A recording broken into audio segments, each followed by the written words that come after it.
सास ससुर अनचाहे मेहमान। क्या बात है सिमरन, इतनी परेशान क्यों है तू? सिमरन से फोन पर उसकी मम्मी मीनाक्षी जी ने पूछा। मत पूछिए मम्मी, यह ससुराल वाले भी ना, इन्हें बहू बेटे के यहाँ अनचाहा मेहमान बनने में बहुत मजा आता है। यह भी नहीं देखते कि बहू वर्किंग है, कैसे मैनेज करेगी। सिमरन गुस्से में बोली, पर बेटा वह अनचाहे मेहमान थोड़ी हैं, और फिर वह अपने बहू बेटे से मिलना चाहते हैं, तो इसमें हर्ज ही क्या है। मीनाक्षी जी बोली, अरे मम्मी, बिन बुलाए लोग अनचाहे मेहमान ही तो होते हैं। और फिर आपको तो पता है यह ससुराल के लोग कैसे होते हैं, बहू से सेवा करवाने का बहाना ढूंढते हैं बस। सिमरन चिढ़कर बोली। मीनाक्षी जी समझ गई कि उनकी बेटी बेवजह के पूर्वाग्रह पाले हुए है ससुराल वालों को लेकर। असल में सिमरन की शादी राहुल से अभी 4 महीने पहले ही हुई थी, और क्योंकि राहुल की नौकरी बेंगलुरु में थी और उसके मम्मी पापा दिल्ली में रहते थे, तो शादी के 1 हफ्ते बाद ही सिमरन राहुल के साथ बेंगलोर चली गई थी, और उसने भी वहां नौकरी पकड़ ली थी। तो इसलिए उसे अपने ससुराल वालों को जानने का मौका ही नहीं मिला था। अब जब उसके सास ससुर अपने बेटे और बहू के पास कुछ दिन रहने के लिए आ रहे थे, तो सिमरन को वो दोनों अनचाहे मेहमान लग रहे थे। बेटा, तुम ऐसा कैसे कह सकती हो?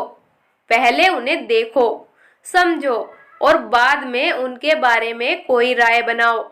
और हाँ, तुम यह भी सोचो कि कल के दिन को हम भी किसी के सास ससुर बनेंगे, और तुम्हारी भाभी भी अगर हमारे बारे में यही राय बनाए तो तुम्हें कैसा लगेगा?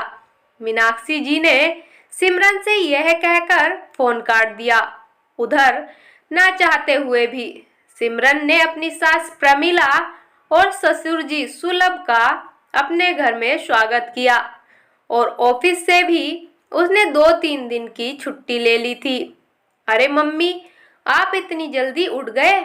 अगली सुबह जब सिमरन उठकर आई तो सास को रसोई में देखकर बोली, हाँ बेटा, मुझे जल्दी उठने की आदत है, तो उठकर नहा ली, अब चाय बनाने लगी थी, लो तुम भी पियो चाय।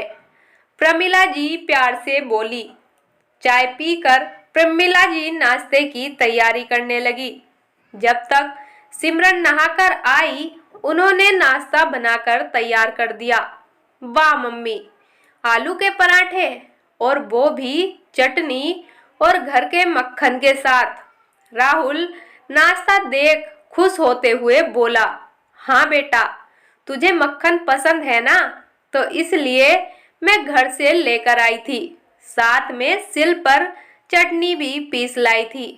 प्रमिला जी बोली, सच्ची मम्मी, पराठे तो बहुत ही टेस्टी बने हैं, ऐसे तो मैं भी नहीं बना पाती।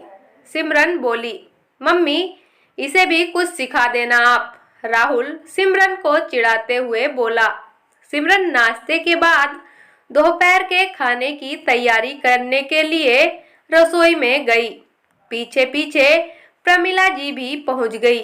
अरे मम्मी, आप बैठिए ना, सिमरन बोली। नहीं बेटा, एक रसोई ही है जहां खाने के साथ प्यार भी पकता है। हम औरतें तो रसोई के बहाने कितनी बातें कर लेती हैं, इससे काम भी जल्दी होता है और एक दूसरे को जानने का मौका भी मिल जाता है। प्रमिला जी प्यार से बोली। वाह मम्मी, एकदम सही बात की है आपने।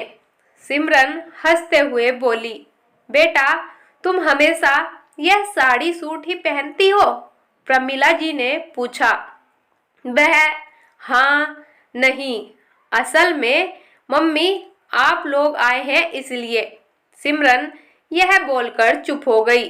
बेटा, हम अगर आए हैं तो इसका मतलब यह नहीं कि तुम्हारी आज़ादी छिन गई। जैसे तुम हमारे पीछे रहती हो, वैसे ही तुम हमारे सामने भी रहो, तभी हमारा रिश्ता पनप पाएगा। वरना तुम्हें हमारा आना बोझ लगने लगेगा। मैं तो खुद तुम्हारे लिए जींस टॉप लाई हूँ, प्रमिला जी बोली। अरे सिमरन बेटा, यहाँ आओ तो जरा। तभी सिमरन को सुलभ जी ने आवाज दी। जी पापा, आई। हाँ जी पापा। सिमरन ससुर जी के कमरे में आकर बोली। बैठो बेटा, तुम्हें अपने परिवार से मिलवाता हूँ। सुलभ जी एल्बम निकालते हुए बोले। पर पापा, वो खाना? अरे खाना तुम्हारी माँ बना लेगी, तुम बैठो यहाँ, सुलभ जी प्यार से बोले। तो सिमरन को मजबूरी में वहां बैठना पड़ा। सुलभ जी ने अपने भाई बहन और प्रमिला जी के भाई बहन और सबके बच्चों की तस्वीरें सिमरन को दिखाई और हर एक के साथ जुड़ा कोई ना कोई मजेदार किस्सा भी सुनाते रहे। सिमरन कभी हंस पड़ती तो कभी आश्चर्यचकित हो जाती। प्रमिला जी भी काम निपटाकर वहीं आकर बैठ गई। अब सिमरन सोच रही थी कि यह तो बिल्कुल मेरे माँ बाप जैसे हैं और एक तरीके से देखें तो उनसे भी ज्यादा अच्छे हैं। तो फिर क्यों लोग सास ससुर के बारे में ऐसी नकारात्मक बातें करते हैं? अब उसे अपनी सोच पर भी शर्म आ रही थी कि मैंने बिना मम्मी पापा को जाने अपनी मम्मी से उनके बारे में ऐसे गलत शब्द बोले थे। ऐसे ही हंसी खुशी दिन बीतने लगे। अब सिमरन कभी ऑफिस जाती और कभी ऑफिस का काम वह घर पर ही कर लेती थी। ऑफिस जाने पर प्रमिला जी उसकी पूरी मदद करती थी। बेटा राहुल, अब हमारा टिकट निकलवा दे तू, सुलभ जी एक दिन बोले। अरे आप लोग जा रहे हो? नहीं मम्मी पापा, मैं आपको अभी नहीं जाने दूंगी, अभी तो मुझे आपसे बहुत कुछ सीखना है, सिमरन बोली। अरे बेटा, तुम खुद इतनी प्यारी हो, तुम्हें सब कुछ तो आता है, प्रमिला जी लाड से बोली। नहीं मम्मी, मैं आप लोगों को अभी नहीं जाने दूंगी, आंखों में आंसू भर सिमरन प्रमिला जी से लिपट कर बोली। उसका प्यार देख सुलभ जी और प्रमिला जी ने कुछ दिन और रुकने का फैसला किया। हेलो मम्मा, कैसी हो आप? सिमरन ने अपनी मम्मी को दिन में फोन मिलाया। मैं ठीक हूँ बेटा, तुम्हारे अनचाहे मेहमान गए या नहीं? मीनाक्षी जी बोली।